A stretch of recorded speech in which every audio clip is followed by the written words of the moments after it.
আল্লাহর এক বান্দা মূর্তি পূজা করত, 70 বছর পর্যন্ত মূর্তি পূজা করেছে।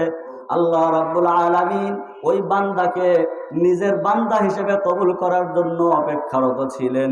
হঠাৎ করে 70 বছর পর ওই বান্দার জবান থেকে বের হয়েছে সমাদ, আল্লাহ তাআলার একটা পবিত্র নাম সমাদ।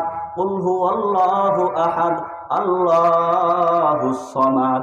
ওই বান্দা যখন ভুলে সমাদ শব্দ উচ্চারণ করেছে, আল্লাহ রাব্বুল আলামিন আরশে আজিম থেকে ডাক দিয়ে বলেন, লাব্বাইক ইয়া আব্দি, ওরে বান্দা তুই আমাকে কেন ডাকো, আমি তোর সামনেই হাজির আছি।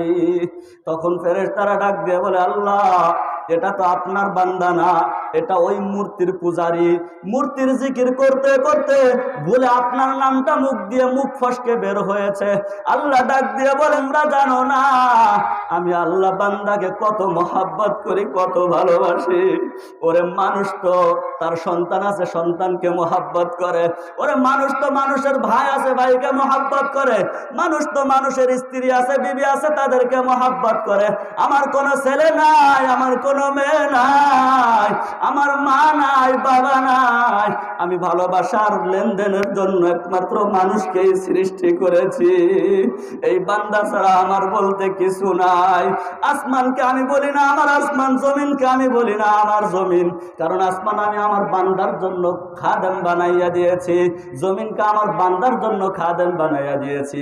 ওরে গাছ বলো মাছ বলো সব আমার বান্দার জন্য বানাইছি, কিন্তু আমার বান্দাকে শুধু আমি আল্লাহর জন্য বানাইছি। ইয়া ইলাহি তু মেরা মাহবুব হ্যায়, ইয়া ইলাহি তু মেরা মাশুক হ্যায়, ইয়া ইলাহি তু মেরা মাশুক হ্যায়, ইয়া ইলাহি তু মেরা মাহবুব হ্যায়। ফেরেশতারা যখন জিজ্ঞাসা করলো, আল্লাহ এই মূর্তি পূজারী আপনাকে ডাকে নাই, মূর্তিকে ডেকেছে, আপনি কেন তার ডাকে সাড়া দিলেন? আল্লাহ রাব্বুল আলামিন সুন্দর একটা জবাব দিলেন, ও ফেরেশতারা, এই বান্দা 70 বছর পর্যন্ত আমি আল্লাহকে ভুলে গিয়ে সনাম সনাম নামের জিকির করতেছে। ও তো ভুল করেছে, ও ভুল করতেই পারে, ও তো দুর্বল, কিন্তু আমি তো ভুল করতে পারি না। আমি আল্লাহ তাআলা 70 বছর যাবৎ তার জন্য অপেক্ষারত ছিলাম।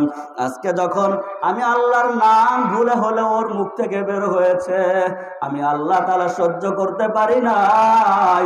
মুহূর্তের মধ্যে আমার বান্দার ডাকে সাড়া দিয়া আমার বান্দার সব গুনাহ আমি মাফ করে দিয়েছি। এ আল্লাহর বান্দারা, এমন কোনো দিন নাই ফেরেশতারা পর্যন্ত আল্লাহর কাছে আমাদের বিরুদ্ধে অভিযোগ করে না।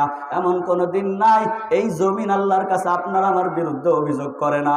এমন কোনো দিন নাই আসমান আপনার আমার বিরুদ্ধে অভিযোগ করে না, কারণ আসমান পবিত্র, ওর কোনো গুনাহ নাই। ফেরেশতারা পবিত্র, ওর কোনো গুনাহ নাই। যখন আপনি আর আমি আল্লাহরটা খেয়ে আল্লাহরটা পরে আল্লাহর জমিনে বসবাস করে আল্লাহর সাথে নাফরমানি নিমুখ হারামি করতে থাকি, তখন আসমান সহ্য করতে পারে না, ওরে জমিন সহ্য করতে পারে না, ফেরেশতারাও সহ্য করতে পারে না। ওই ফেরেশতারা ডাক দিয়ে বলে, আল্লাহ আপনার জমিনে বসবাস করে আপনার সাথে নাফরমানি করে, আমাদেরকে একটু অনুমতি দেন, ওদেরকে ধ্বংস করে দুনিয়ার থেকে বিদায় করে দেয়। আল্লাহ রাব্বুল আলামিন মানুষকে কত মহাব্বত করেন। আল্লাহ তাআলা উত্তর দিয়ে বলেন, ইনকানা আবুদুকুম ফাশাআনুকুম, ও ফেরেশতারা, আমার যেই বান্দা আমার নামাজ পড়ে নাই, যেই বান্দা আমার রোজা রাখলো না, যেই বান্দা আমার হজ আদায় করে না, যাকাত দেয় না, এদেরকে সৃষ্টি করছে কে? ফেরেশতারা বলে, আল্লাহ আপনি সৃষ্টি করেছেন। এরপরে জিজ্ঞাসা করে, যেই জমিনের উপর হাঁটতেছে এই জমিন বানিয়েছে কে? ফেরেশতারা বলে, আল্লাহ এই জমিন আপনি বানাইছেন। ওরা মাছ খায়, ভাত খায়, এগুলো কে বানাইছে? আল্লাহ আপনি বানাইছেন। এবার আল্লাহ ডাক দিয়ে বলে, আমার দেওয়া ভাত, আমার দেওয়া মাছ, আমার দেওয়া জমিনে বসবাস করে, আমার দেওয়া আসমানের নিচে থেকে আমার সাথে নাফরমানি করতেছে, আমি তো সব তাকাইয়া তাকাইয়া দেখতেছি। আমি এই বান্দাকে আমার কাছে নেওয়ার জন্য অপেক্ষা করতেছি। আমার বান্দা কখন আমার দিকে ফিরে আসবে, মুহূর্তের মধ্যে ওর সব গুনাহ মাফ করে দিয়ে আমার বান্দা হিসেবে কবুল করে জান্নাতি মেহমান বানাইয়া নিব।